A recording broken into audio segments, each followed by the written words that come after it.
I've been fortunate enough to have been involved in minimally invasive spine since its inception, and it's really developed exponentially over the last decade.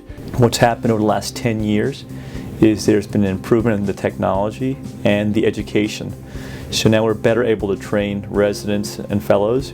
So now they're more able to adapt. So obviously one of the advantages of minimally invasive surgery is the small incisions, less muscle damage, and that translates into much quicker recovery. So many of the spine surgeries we did in the past that usually involved 3 to 5 days in the hospital, often followed by 5 or 7 days in rehab, have been compacted into an overnight or outpatient spine procedure. The difference between minimally invasive spine surgery and arthroscopic surgery or laparoscopic surgery is that in the back, the entire spine is surrounded by muscles. If you feel your knee, or if you feel even your stomach, there's not that much muscle there. And so smaller incisions really help preserve all of that muscle.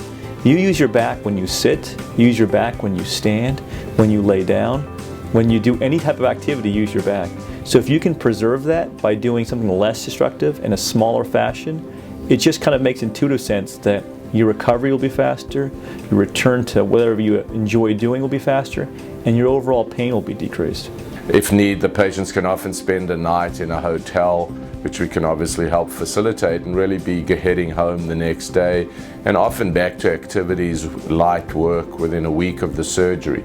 So I think minimally invasive spine surgery has really compacted the surgical experience and the recovery experience into a much shorter time period, which obviously is a huge benefit for patients. It means taking less time off work, less time away from home as a result of the minimally invasive surgery. We see a lot of patients from Canada because they're so backed up in the Canadian healthcare system. They come to the United States.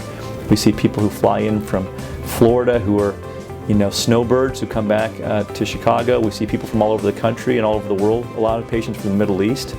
And what happens is patients get to have their surgery just like when they go in to have their knee or shoulder surgery. They have the comfort of mind knowing that it's a very safe procedure because it can be done outpatient. They get to go back to their home or to their hotel room right away.